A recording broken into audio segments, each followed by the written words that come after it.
खूब खाना, मनमानी भोजन करना, टांग पसार करके खूब 10 घंटे सोना, काम भोग आदि में खूब मन को नशा आदि करना, छल कपट करके रुपया पैसा कमा लेना, भोग सामग्री कर, ये तो हर जीव में ये पाया गया है।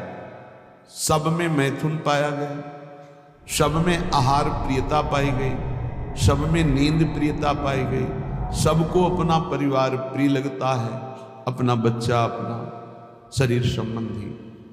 मानव देह की खास बात क्या है? भाग्यवान किसे कहते हैं?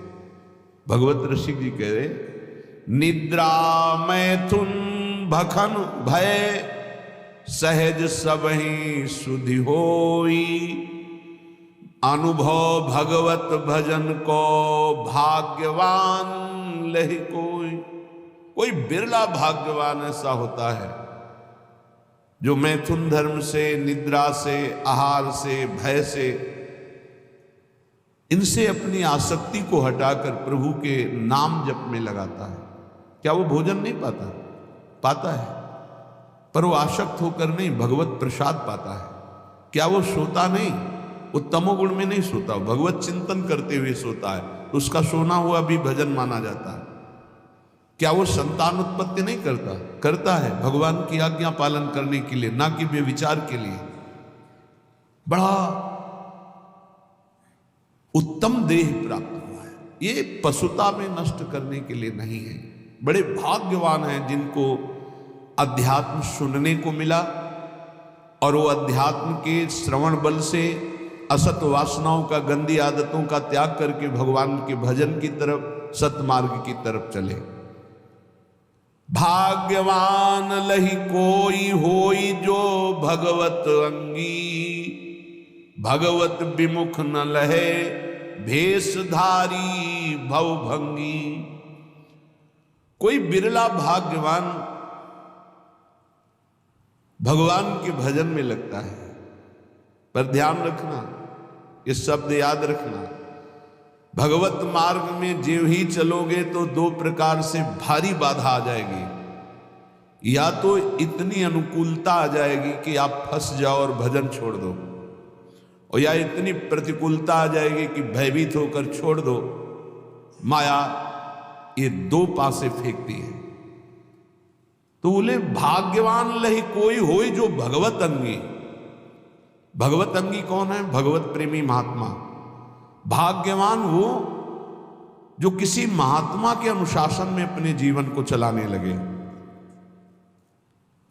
फिर नहीं, ना तो प्रतिकूलता गिरा सकती, ना अनुकूलता। जहां प्रतिकूलता आई तहां उत्साहवर्धन, और जहां अनुकूलता आई तो धर्म के द्वारा उस अनुकूलता को बांटना।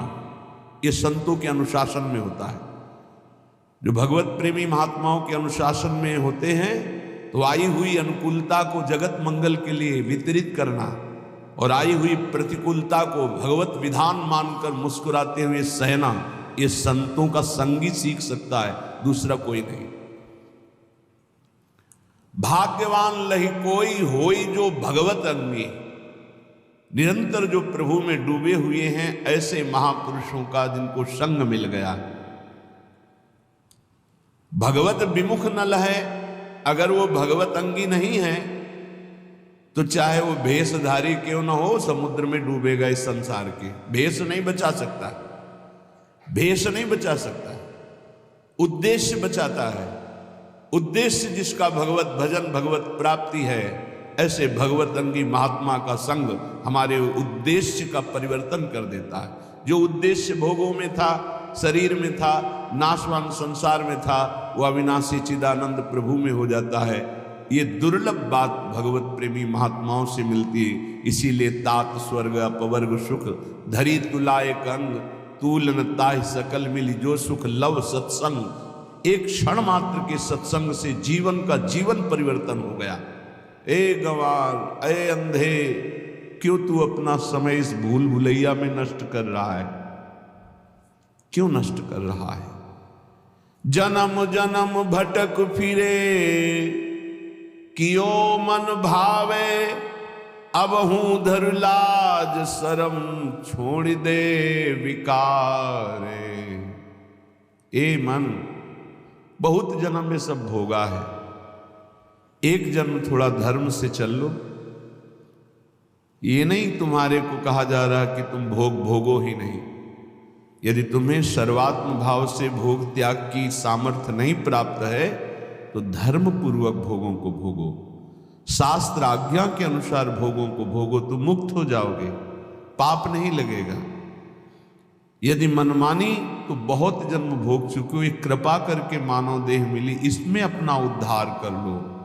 अनंत जन्मों की पाप पुण्य की कमाई तुम्हारी जमा है, इसी जन्म में उसे भस्म कर सकते हो और योनियों में नहीं। विश्वास कीजिए, बहुत कष्ट है अन्य योनियों में। आप अभी प्रमाद स्थिति में, इसलिए आपको दिखाई नहीं दे रहा।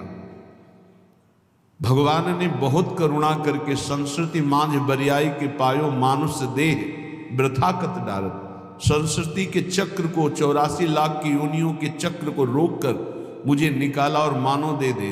अब मानव देह में तू अपना कल्याण कर ले। फिर भी मैं भूल भुलैया में फंस गया, भोगों में फंस गया। अब तो छोड़ो। ये जो तुम सुख समझ रहे हो, भगवत ऋषि जी महाराज अपनी वाणी जी में कह रहे हैं कि निद्रा, मैथुन, भखन, भय सहज सबहि शुद्धि होई, अनुभव भगवत भजन को भाग्यवान लहे कोई। यहां ज्यादा दिन नहीं रुकना। भगवान ने भी अवतार लिया तो यहां शरीर का अंतर ध्यान लीला करनी पड़ी। तो तुम्हारा शरीर कैसे, तुम्हारा तो विनाशी है, वो तो संपूर्ण विनाशी स्वरूप से प्रकट हुए। सच्चिदानंद रूपाय विश्वोत्पत्त्यादि हेतवे तापत्रय विनाशाय श्री कृष्णाय वयम नुमः। जब उनको अपने दिव्य स्वरूप का अंतर ध्यान लीला करनी पड़ी तो तुम्हारा तो पार्थिव स्वरूप में मिटिया मेट तो होगा ही, आज नहीं तो कल। तो तैयारी कर लो। कल एक भगत जी कह रहे थे डिप्रेशन में पहुंच गया हूं। क्यों भाई पहुंच गए? समस्याएं इतनी संसार की हो, जब मरने की बात आती है तो जी घबरा रहा है, वृद्धावस्था की तरफ शरीर जा रहा है, कहां जाना है कोई ठिकाना नहीं। एक जीव घबरा रहा है कि सब हमारा छूट जाएगा, जो जो हमने किया हमका। यही अध्यात्म औषधि देता है कि मरने से सब जग डरा मेरो मन आनंद। अब अपने को यह है क्या, कहां जाना है, पता है कहां जाना है, क्या होगा ये भी पता है क्या होगा। अपने को क्या डर है, क्योंकि अपना पास बन चुका है, अपना पता है हमको अमुक जगह जाना है, पता है हमारा पहले से वहां बुक हो चुका है सब। अब क्या परेशानी?